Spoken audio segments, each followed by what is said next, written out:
Oh,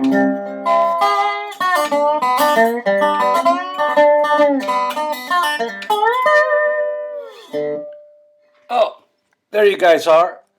Just thought I'd practice my slide resonator guitar here a little bit to cheer me up here in the garage. Put my guitar away. So here we are.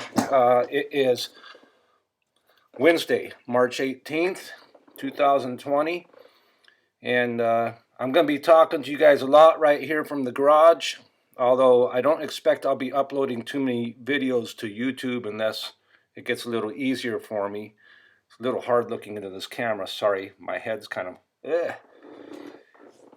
anyways, I'm planning on doing a lot of things to help us get through this tough time. And wow, we're really in for it now, it seems like. But I just wanted to tell you I'm going to be doing a lot of instruction using audio and Google Slides. Obviously, I'll be sending stuff out on links. It looks like we're going to be using something called Zoom to interact together virtually, face-to-face, here online. So I think that's really great. And I'll be working every day from right here where you see me, here in my garage, where I have kind of a nice desk where this is where I grade your papers. So when you hear me talking to you on audio or you get my messages, you can just imagine me sitting right here while I'm doing my work. And perhaps as we get up and running, it might be kind of fun for some of you to share a picture of your workspace, so we can all kind of, it just kind of might be kind of fun. And yeah, unfortunately, it's like a nightmare trying to upload YouTube videos from here at home. I have much better luck going down to school to do that. So I'm going to try to upload this one from school, but I don't know how easy it's going to be for me to be uploading a lot of other videos. So this might be the rare instance where I'm talking to you on camera. So I want to start off by saying I'm sorry this is happening to you seniors.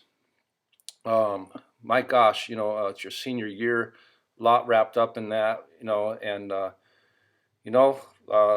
main thing is let's just get through this together, and someday you're gonna have an interesting story to tell your kids and your grandkids about this time. So it's a historical moment, and I'm gonna be giving you guys. I'm planning on working 8 hours a day here, out here in the garage, being your teacher.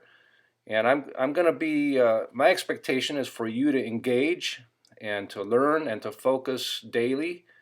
And I think that some of you might find it kind of a novelty right now being out of school, but personally, I get really kind of emotionally anxious pretty easily.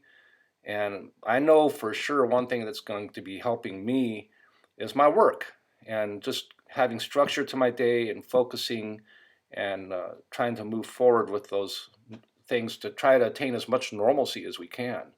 So if you're kind of like me and kind of start feeling a little bit crazy from all this pandemic, then just join me in your instruction, and let's really kind of just keep our minds focused on your schooling, because that's certainly going to help me, I know. Eventually, work for your actual grades, I know, is going to resume. The powers that be are figuring that out. So even though I can't give you things that are going to count hard against you right now in terms of assessments, why not stay in practice so that as the assessments start coming back, you're up and running and not starting cold. So that would be my advice, but that's kind of up to you how much you engage me here in this virtual way. Now about that senior project, I've been getting some queries about that. First of all, the project, nothing's changed about what I'm asking you to do, because somewhere on the other side of this pandemic, life is going to go on and you're going to need these skills, right? So we're going to obviously change things, and it's going to be kind of a gift for you in a way, because it looks like what would work best is if you did get some feedback from me on draft form.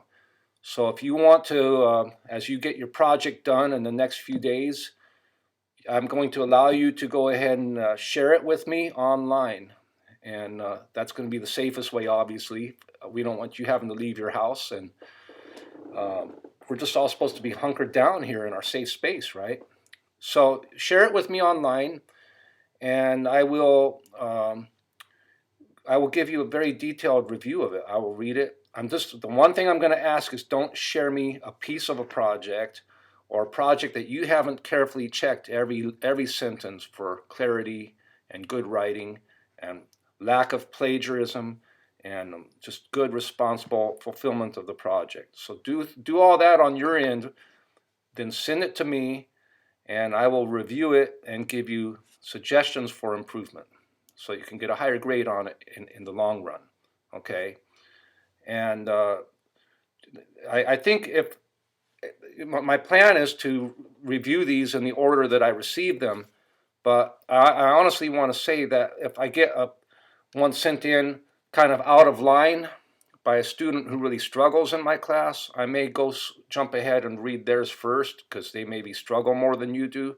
So trust my judgment on that, okay? And as we get to start imposing some assessments and some grades again, at that time I'll be setting a hard deadline for you to get that project in. And as soon as I'm given the green light to give a hard deadline, you can expect that to be within about a week of when we're given the green light, because I need to get these in coming as soon as possible so I don't have them all piled up at the end of the semester, because I wouldn't be able to grade them. So work with me on this and be as timely as you can, okay?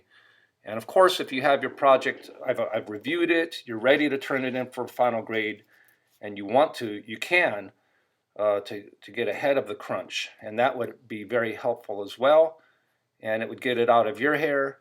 I just can't mandate that until they've given me the green light to have hard assessments that are going to count for your grade. So again, let's be in this together. I'm going to need you to help me in terms of getting these in as soon as possible. This is a perfect time in your life to really become a reader of novels. And in my own personal experience, opening a good book, whatever kind of novels you like to read, science fiction, fantasy, whodunits, classics, find one that you're enjoying, open it up and escape, because a good book will take you to another world. And if you're anxious, it certainly is something that's always helped me in my life. So become a reader. This is a time to do it. We're going to be spending enough of our lives online anyway, so wouldn't it be nice to take a break from this computer screen? For my literacy class, you 15 kids in my period 4, class is still there for you. I'm not going to be giving you guys a bunch of tasks. I might give you some, but I just want to be out here to assist you with your other class work. Send me essays or materials you're working on. Reach out to me, email me if you need me to be there for you. I haven't forgotten about you guys. Unfortunately, what are we going to do about the cookies, right? I will be giving regular updates on the situation. Most will be in writing. I have a way to record audio, so I'm hoping that on Parent Square I can upload MP3 files, and then you can put on your earbuds, listen to me talk to you while you're looking at the instructional slides and materials I'm giving you. I really want to do that with Macbeth. I'm going to have you go pick up those books for Macbeth. Then you can be sitting here in front of your computer, open it up, and we can read it together. And I might even be able to have us listening to the professionals reading it from the audio, and then stop it and lecture a little bit with you, and then take your questions online. That's what I plan on doing, working on that today. So I'm looking forward to us finishing Macbeth. It's a great piece that we're studying in there. Okay, so I'm going to pause while I bring up some information for the pandemic I want to share with you. So hold on just a second. I'll be right back. Okay, so here's the situation this morning. There's over 201,000 confirmed cases globally being reported. That's some good tea. Anyways, that's over 8,000 deaths globally. And let's see, in the US today, we're up to about 6,500 cases and over 100 deaths. So it doesn't sound like that many, when you think about all the millions of people. But what's freaking people out, as I read it, is just the potential for this thing to just ramp up. And globally and here in the US, nobody's feeling really that prepared for it. So this is something that they're now saying is going to be the social distancing going to be going on for months, not weeks. We'll see how that bears out, but I'm guessing this is going to be going on for a long time. And that's just a lot of talk about this pandemic, but the bottom line is just a lot that's not known about it. And they don't really even know how this virus is going to evolve. It hasn't really grown up and decided what it wants to be. And anyway, bottom line today, hang in there. I'll be contacting you probably daily. Let's keep at it. Hang in there.